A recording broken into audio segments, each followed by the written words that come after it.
Mari kita berdoa. Ya Roh Kudus, tetap kobarkan semangat hati kami untuk selalu menjadi sesama bagi orang lain. Dan biarlah firman-Mu hari ini mengingatkan kami kembali, menyemangati kami, menggali ulang, merefleksikan apa yang telah kami lakukan dan apa yang akan kami lakukan. Biarlah firman-Mu menolong kami, dan pertolongan Roh Kudus akan membantu kami untuk kami mengerti apa yang kami baca dan dengarkan. Tentu juga akan memberikan kekuatan kepada kami saat kami berjuang melakukannya. Urapi kami dengan hikmat marifat surgawi, baik kami yang mendengarkan maupun hamba-Mu yang memberitakan, di dalam Kristus Yesus. Amin. Saudara yang terkasih, kita perhatikan Injil Lukas pasal 10 ayat 25 sampai dengan 37.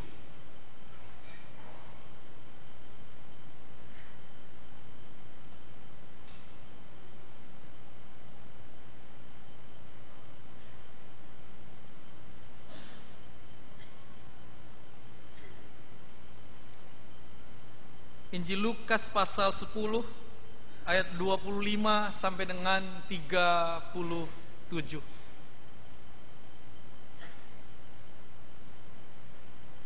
Pada suatu kali berdirilah seorang ahli Taurat untuk mencoba Yesus. Katanya, "Guru, apa yang harus kuperbuat untuk memperoleh hidup yang kekal?" Jawab Yesus kepadanya, "Apa yang tertulis dalam hukum Taurat? Apa yang kau baca di sana?" Jawab orang itu, "Kasihilah Tuhan Allahmu dengan segenap hatimu dan dengan segenap jiwamu dan dengan segenap kekuatanmu dan dengan segenap akal budimu. Dan kasihilah sesamamu manusia seperti dirimu sendiri." Kata Yesus kepadanya, "Jawabmu itu benar. Perbuatlah demikian, maka engkau akan hidup." Tetapi untuk membenarkan dirinya, orang itu berkata kepada Yesus, "Dan siapakah sesamaku manusia?" Jawab Yesus, "Adalah seorang yang turun dari Yerusalem ke Yeriko. Ia jatuh ke tangan penyamun-penyamun yang bukan saja merampoknya habis-habisan, tetapi yang juga memukulnya, dan yang sesudah itu pergi meninggalkannya setengah mati. Kebetulan ada seorang imam turun melalui jalan itu. Ia melihat orang itu, tetapi ia melewatinya dari seberang jalan. Demikian juga seorang Lewi datang ke tempat itu. Ketika ia melihat orang itu, ia melewatinya dari seberang jalan. Lalu datang seorang Samaria yang sedang dalam perjalanan ke tempat itu. Dan ketika ia melihat orang itu, tergeraklah hatinya oleh belas kasihan. Ia pergi kepadanya lalu membalut luka-lukanya. Sesudah ia menyiraminya dengan minyak dan anggur. Kemudian ia menaikkan orang itu ke atas keledai tunggangannya sendiri, lalu membawanya ke tempat penginapan dan merawatnya. Keesokan harinya ia menyerahkan 2 dinar kepada pemilik penginapan itu. Katanya, "Rawatlah dia, dan jika kau belanjakan lebih dari ini, aku akan menggantinya waktu aku kembali." Siapakah di antara ketiga orang ini menurut pendapatmu adalah sesama manusia dari orang yang jatuh ke tangan penyamun itu? Jawab orang itu, "Orang yang telah menunjukkan belas kasihan kepadanya." Kata Yesus kepadanya, "Pergilah dan perbuatlah demikian." Itulah pembacaan Injil Yesus Kristus. Yang berbahagialah setiap orang yang mendengarkan firman Tuhan serta memeliharanya. Haleluya.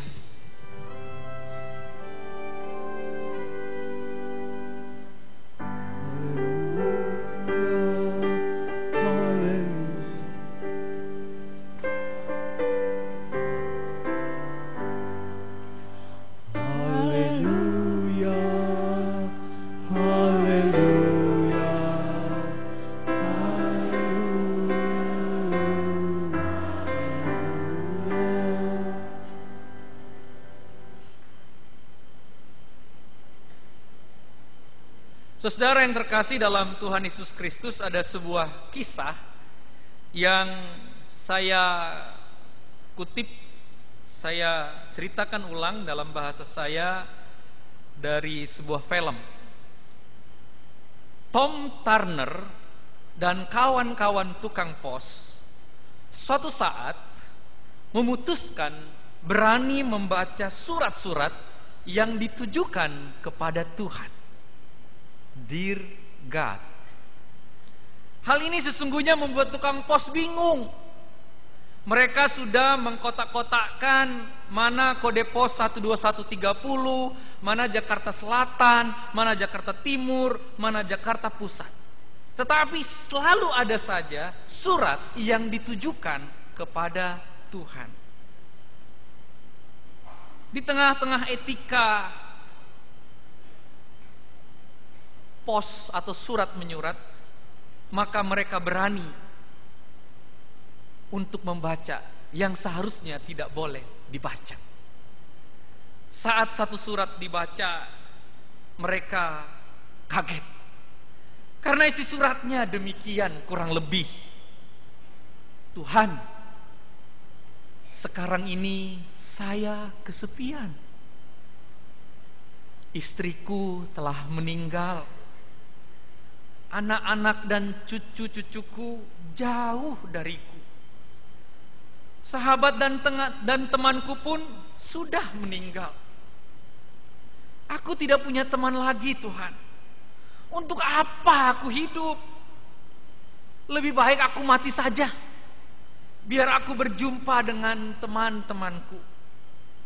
Aku mau bunuh diri saja. Sontak Tom dan kawan-kawan pengirim surat menyelidiki siapa pengirimnya, di mana alamatnya. Nama pengirimnya adalah Jamie. Dan mereka berjuang menghubungi setiap tukang pos di daerah terdekat dan mencari tahu di mana dia, siapa dia, dan di mana dia akan bunuh diri. Singkat cerita, akhirnya mereka menemukan posisi Jamie. Jamie yang sudah lanjut usia itu sedang berada di pantai. Siap-siap dia melepaskan sepatunya, melepaskan jasnya, dan sambil berjalan melepaskan dasinya mengarah laut. Semeter, 2 meter, sampai 3 meter dia terus ke arah laut yang sesungguhnya terus menarik dia ke tengah-tengah laut. Dan Tom dan kawan-kawan berlari, berjuang, mendahului lebih cepat lagi ke laut. Tom dalam kisah itu sesungguhnya tidak bisa berenang, tetapi tukang pos yang lain terus ke arah laut dan akhirnya menolong Jamie yang sudah lanjut usia itu, membawanya kembali ke pantai, dan selamatlah Jamie. Tetapi sesampai di pantai, Jamie malah marah. Apa pedulimu? Aku tidak kenal kalian, kalian tidak kenal aku. Apa peduli kalian menolong aku, menyelamatkan aku, tanpa mengenalkan siapa mereka yang adalah tukang pos? Tom dan kawan-kawan tidak peduli dengan jawaban atau pertanyaan-pertanyaan Jamie. Yang penting mereka telah menyelamatkan Jamie. Karena surat yang mereka baca itu adalah ternyata kebutuhan. Maka Tom dan kawan-kawan semakin berani membaca setiap surat yang ditujukan kepada Tuhan. Adalah orang tua yang sudah capek karena kehadiran anak kembar, dan dia tidak sanggup membersihkan rumah. Dia tulis surat kepada Tuhan. Tukang pos datang menolong. Semua hal yang menjadi pergumulan sesama manusia yang tidak dikenal tukang pos ditolong. Singkat cerita, bahwa banyak orang akhirnya tertolong. Itulah sedikit cuplikan film yang sesungguhnya Tuhan inspirasikan bagi Pendeta Tohom kemarin Sabtu pagi. Di First Media ada sebuah film, Dear God. Wah, cocok untuk khotbah besok, saya bilang. Dan betul-betul luar biasa. Karena ada pertanyaan dari Jamie yang juga harus menjadi pertanyaan kita, yang juga sejenis dengan pertanyaan seorang ahli Taurat. Siapa kamu? Siapa sesamaku? Kenapa engkau rela menolong aku? Kalau dalam film itu, kira-kira siapa sesama manusia? Jamie atau Tom dan kawan-kawan? Selama ini otak kita, pikiran kita selalu tertuju yang disebut sesama manusia adalah orang yang menjadi korban, orang yang harus ditolong, orang yang sakit, orang yang mengalami pergumulan berat. Itulah sesama manusia sehingga kita perlu menolongnya. Tetapi kenapa ahli Taurat bertanya, siapakah sesamaku manusia? Bukankah dia sudah tahu hukum itu? Bukankah sudah tahu firman itu? Bahkan kita pun sebagai gereja, bukankah banyakkan gereja selalu ini menjadi petunjuk hidup baru dalam model liturgi zaman Bahola? Di GKI tentunya. Tetapi di gereja-gereja yang lain masih ada yang menggunakan petunjuk hidup baru, yaitu hukum yang terutama. Tetapi mengapa bertanya? Bisa jadi saudara dan saya juga bertanya, tahu firman-Nya, tetapi masih bertanya, siapa sesamaku manusia? Kita dibantu oleh seorang teolog bernama Verne Fletcher. Dalam bukunya Lihatlah Sang Manusia, dia mengatakan kenapa ahli Taurat dan kita seringkali bertanya siapa sama manusia, karena di otak kita, di pengalaman kita, kita punya istilah kesetia kawanan tetapi yang tertutup dan eksklusif. Dalam bahasa yang kita kenal, kita adalah orang-orang yang sudah mengkotak-kotakkan manusia.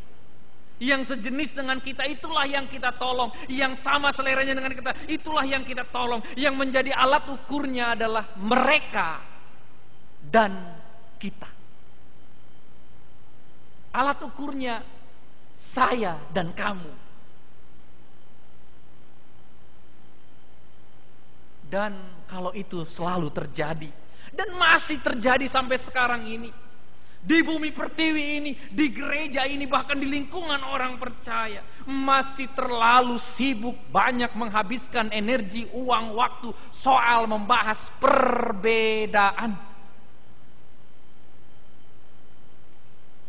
Yang justru saat membahas perbedaan lupa kebutuhan sesama manusia. Pertanyaan siapakah sesama manusia akhirnya memang diubah Yesus. Setelah kisah perumpamaan itu, Yesus mengatakan, siapakah di antara ketiga orang ini adalah sesama manusia bagi orang yang jatuh ke tangan penyamun.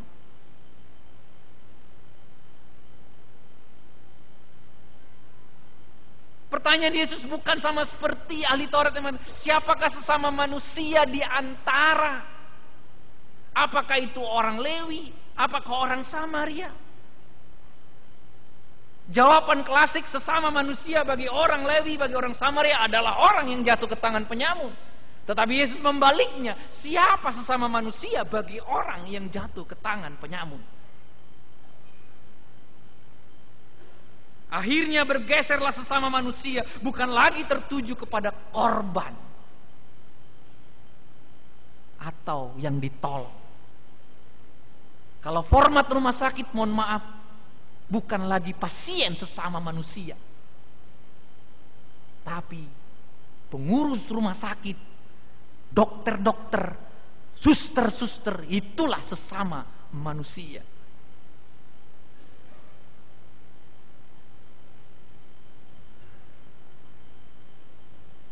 Fletcher menawarkan kalimat Yesus. Dia mencoba mengkalimatkan, bertindaklah sebagai sesama bagi siapa yang membutuhkan pertolonganmu.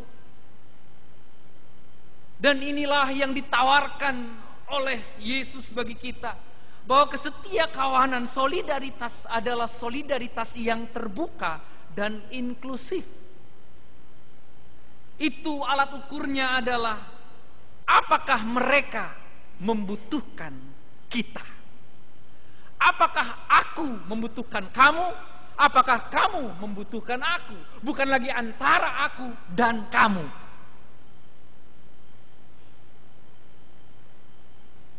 Saudara, lebih mudah menjelaskan ini adalah dalam relasi keluarga. Seringkali suami menuntut supaya istri melakukan yang baik untuk dia, atau sebaliknya, orang tua juga mengharapkan yang baik dari anak untuk dia, atau juga sebaliknya, anak mengharapkan yang baik orang tua lakukan untuk dia. Sekarang dibalik formatnya, apakah saya mau menjadi suami yang baik untuk istri saya? Apakah saya mau menjadi orang tua yang baik untuk anak saya? Apakah saya mau menjadi bos yang baik untuk anak buah saya? Bukan dibalik, bukan menuntut. Inilah yang berbeda. Mengapa banyak rusak relasi antara manusia, bahkan relasi suami istri? Karena suaminya nuntut supaya istrinya melakukan yang terbaik untuk dia. Harusnya dibalik. Aku mau melakukan yang terbaik untuk pasanganku. Yesus juga hendak mengatakan bahwa sesama manusia adalah seorang yang sanggup memberikan pertolongan. Terbuka dan inklusif itu berarti bahwa ada dasar yang kuat antara saudara dan saya, bahwa saudara dan saya sama-sama ciptaan Tuhan. Tidak ada posisi tinggi, tidak ada posisi rendah.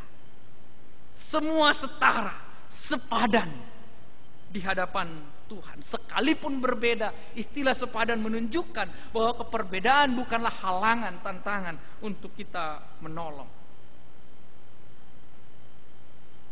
Saudara yang terkasih dalam Tuhan Yesus Kristus, selain istilah solidaritas yang terbuka dan inklusif, maka cara Yesus menyampaikan perumpamaan seorang Samaria hendak menggeser apa yang kita sebut dengan kualitas, kuantitas pengetahuan kita. Kita adalah orang-orang, termasuk juga tentunya saya, adalah orang-orang yang mendalami firman, yang mengetahui segala sesuatu, hafal, tahu apa itu, bahkan melakukan analisis. Segala sesuatu dilakukan untuk menolong sesama. Kalau soal kuantitas itu banyak, tetapi yang diharapkan adalah kualitas, mutu, sebuah cara yang baru dalam menjadi sesama bagi manusia.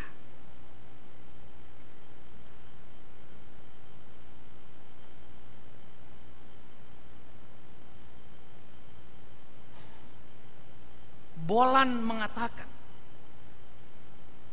B.J. Bolan, seorang teolog, bahwa yang terpenting adalah bagaimana kita menjadi sesama terhadap orang lain dan bertindak sebagai sesama untuk orang lain. Tanpa disadari, sesungguhnya kita sedang diajak melihat potensi-potensi kekuatan-kekuatan yang kita miliki, yang kita punyai, yang telah dianugerahkan oleh Tuhan kepada kita. Sedikit menyinggung tayangan tadi, saya jadi mengingat pengalaman kami beberapa anggota jemaat, bukan dalam rangka tugas gereja, tapi ya ketika kenalan, kita perkenalkan Kebayoran Baru lah. Waktu kami ke Labuan Bajo, teman-teman selalu berpikir kita liburan, yes, tapi ingat, setiap ada gereja kita harus berada di dalam gereja juga. Jadi bukan hanya menikmati keindahan Labuan Bajo, tetapi kita lihat apa kebutuhan gemit satu-satunya gereja di sana. 2 tangga, kalau mau naik ke balkon, kami lihat, waduh, 10 kali aja saya naiki roboh.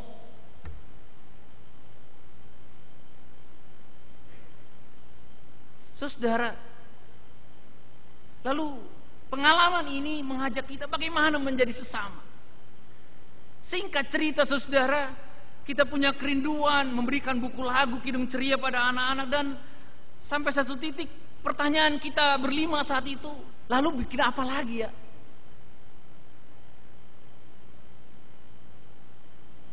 Kucluk-kucluk kurang lebih, tiba-tiba ada sebuah perusahaan, Pak Pendeta, kami akan memberi bantuan kepada sebuah gereja. Pak Pendeta, mana yang sudah diketahui? Singkat cerita terjadilah hubungan antar manusia. Bukan lagi soal antara kamu dan aku, tetapi bahwa ada yang membutuhkan dan aku hadir untuk memenuhi kebutuhan itu. Apa yang ditayangkan tadi mau menggambarkan bahwa GKI Kebayoran Baru harus lebih maju lagi setingkat menjadi sister church. Sister church artinya kita menolong sebuah gereja sampai tuntas. Saya ingin bertanya pada kita semua, dan tentu jawaban ini adalah menjebak Bapak Ibu supaya Bapak Ibu juga berpartisipasi dalam hal ini. Apakah Bapak Ibu rela selalu membantu 1000 orang setiap tahun dan tidak jelas? Atau membantu 200 orang tapi ujungnya jelas?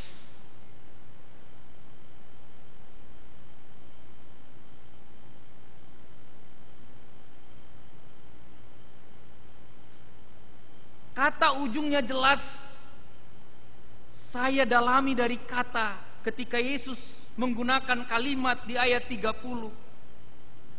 Tetapi yang juga memukulnya dan sesudah itu pergi meninggalkan. Kebetulan ada seorang imam. Kata pergi itu berarti sebuah cara. Tetapi yang menarik adalah ayat 34. Ia pergi kepadanya. Orang Samaria pergi kepadanya. Itu bukan cuma soal pergi, tapi di sini ada motivasi, ada tujuan, ada keputusan, ada pilihan. Jadi kata pergi di sini adalah keputusan, pilihan, dan komitmen. Orang Samaria pergi menjumpai yang jatuh ke tangan penyambut. Itu berarti dia pergi bukan hanya melihat, tapi betul-betul ada keputusan yang harus dilakukan oleh dia. Oleh karena itu keputusannya bertingkat. Membasuh, mengangkat, menaruh ke keledai, mengantar ke tempat penginapan, lalu membayar seluruh urusan perawatan.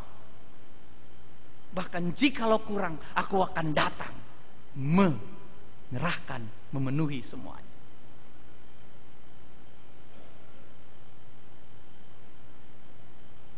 Cara inilah yang membuat kita berbeda. Cara inilah yang ditawarkan dalam pemberitaan firman Tuhan saat ini. Dan cara ini dalam bahasa Lukas 10 dikatakan, tergeraklah hatinya oleh belas kasihan. Kata belas kasihan ini hampir sama seperti yang digunakan oleh Keluaran 3 saat Tuhan akan mengutus Musa. Lalu Tuhan mengatakan, aku telah melihat penderitaan umatku. Bukan hanya melihat, tapi aku akan datang, turun tangan. Dan memang Tuhan turun tangan. Orang Samaria dan pemilik tempat penginapan. Mudah-mudahan baru kali ini mendengar khotbah seperti ini. Karena kami pun harus mengakui, para teolog di GKI Kebayoran Baru waktu mendiskusikan ini, kami terganggu dengan pemilik penginapan. Kenapa kami tidak membahas pemilik penginapan? Kenapa hanya tertuju pada orang Samaria? Sampai-sampai kami para teolog di sini menjadi egois. Pemilik penginapan itu orang Batak. Datang pendeta Slamet, itu orang Jawa. Datang pendeta Titus, itu orang Tionghoa pemilik penginapan itu. Datang Bu Lili, itu orang Ambon. Kita tidak tahu siapa pemilik penginapan, tetapi dia merelakan dirinya, mempercayai apa yang harus dilakukannya terhadap orang yang jatuh ke tangan penyamun yang dibawa orang Samaria. Kita tidak boleh mengatakan pemilik penginapan itu orang Yahudi. Kita tidak boleh mengatakan pemilik penginapan adalah orang Samaria atau orang Batak atau orang Indonesia. Tidak. Dia no name. Tetapi apa yang dilakukannya adalah patikum.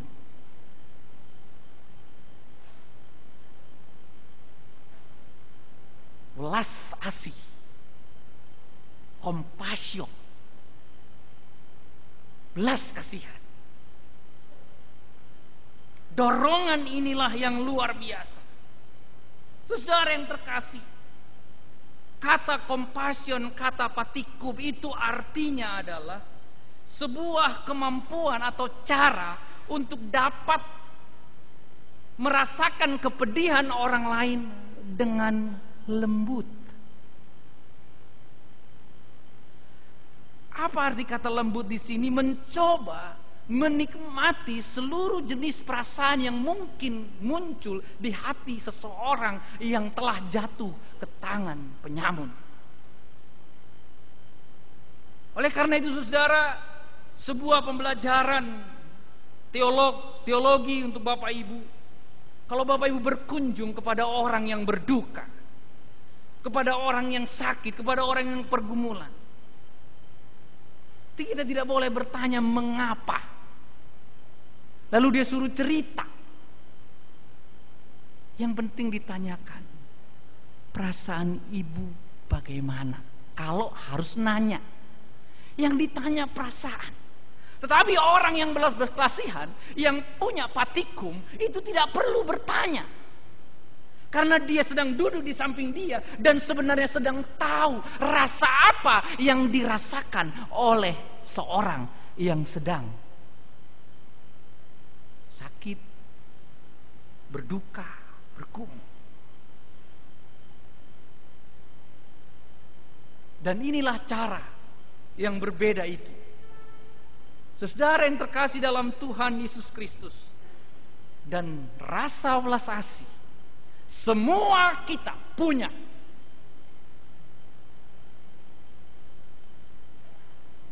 Ada di otak kita,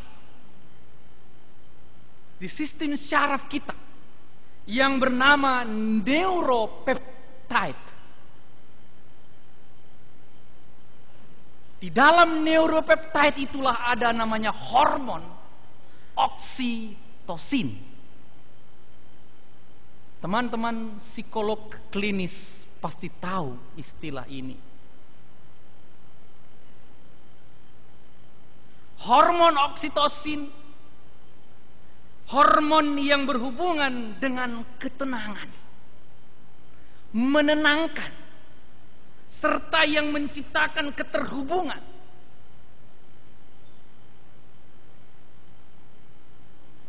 Khususnya keterhubungan relasi suami istri, pasangan, atau partner pengabdian.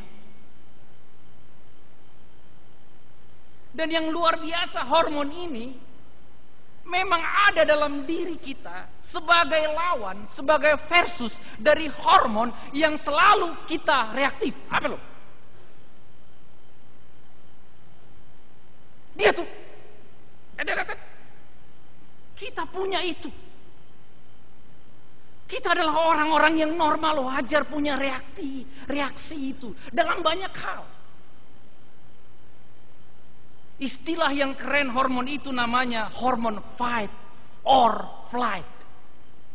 Hormon melawan atau kabur. Dan kita paling sering mengkonsumsi hormon melawan.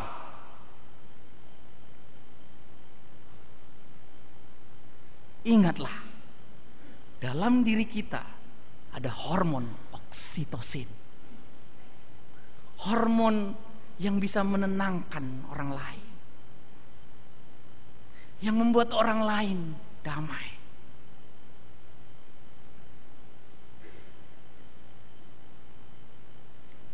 Yang luar biasa, hormon ini adalah hormon yang sanggup memampukan kita memperoleh cerminan perasaan orang lain.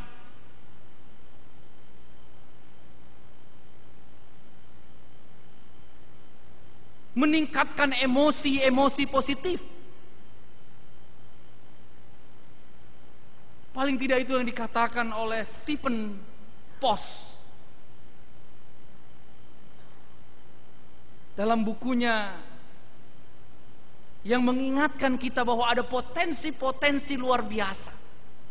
Dan inilah yang dimiliki oleh orang Samaria, oleh pemilik penginapan, bahkan di kisah Injil yang lain yang dimiliki oleh Yesus. Maka tergeraklah Yesus oleh belas kasihan, maka orang itu tergeraklah oleh belas kasihan.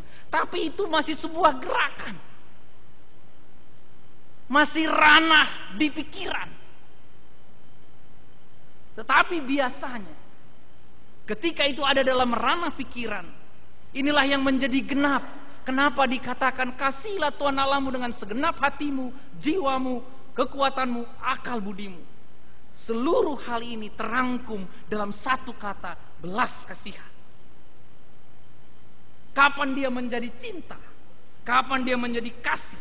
Saat dia bertindak, melakukan, menolong. Saudara yang terkasih, yang luar biasa, orang yang punya hormon oksitosin banyak, tanda kutip banyak, itu nggak bisa membayangkan penderitaan orang lain.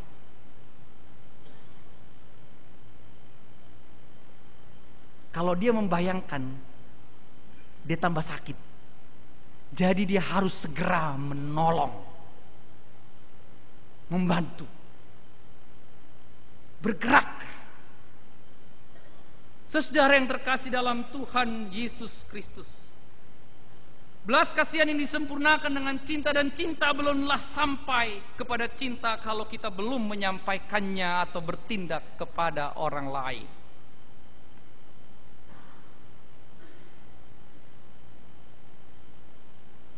Kalau pakai bahasa saudara-saudara kita Muslim, ada istilah niyah dan niat.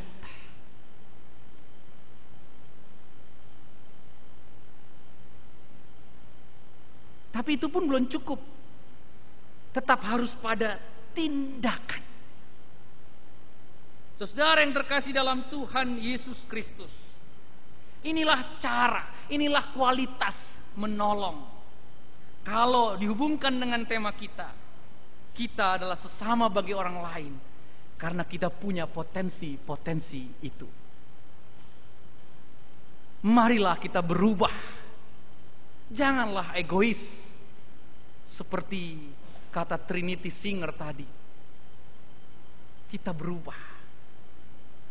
Jangan lagi taruh kata sesama manusia pada orang lain, tetapi taruhlah kata sesama manusia pada diriku untuk orang lain. Saudara yang terkasih di dalam Tuhan Yesus Kristus, galilah itu, tumbuh kembangkanlah itu di hidup saudara masing-masing. Jangan lagi orang menjadi orang-orang yang menuntut, mengharapkan orang mengasihani kita. Sebaliknya, yakinlah, percayalah, kita sanggup untuk melakukannya. Di manakah saudara melihat penderitaan? Di sanalah jadi sesama bagi manusia. Istilah almarhum pendeta Theo Kobong, dosen misi STT Jakarta, kita bukanlah klinik, rumah sakit yang akan menyuruh mobil ambulans jalan kalau ada yang berteriak. Tetapi gereja adalah ambulans yang berjalan mencari orang yang sakit, mencari orang yang membutuhkan pengobatan dan pertolongan. Oleh karena itu, ketika Yesus bertanya, siapakah di antara ketiga orang itu yang menjadi sesama bagi orang jatuh tangan penyamun? Ahli Taurat itu menjawab, orang yang menolong. Maka kita harus sepakat hari ini bahwa yang menolong bukan cuma orang Samaria, tetapi pemilik rumah penginapan. Maka Yesus mengatakan, pergilah. Dan kata pergi bukan berarti pulanglah, beda. Kata pergi saya tegaskan kembali di dalam tradisi perjanjian baru. Ambil keputusan, tentukan pilihan dan komitmen untuk melakukan. Pergilah, jadilah sesama manusia bagi orang lain. Karena bisa sangat banyak orang-orang seperti Jamie saat ini menulis surat kepada Tuhan dan sedang dalam pergumulan. Itu bisa jadi saya, itu bisa jadi Bapak Ibu penatua, itu bisa kita semua. Jadilah sesama bagi orang lain. Amin.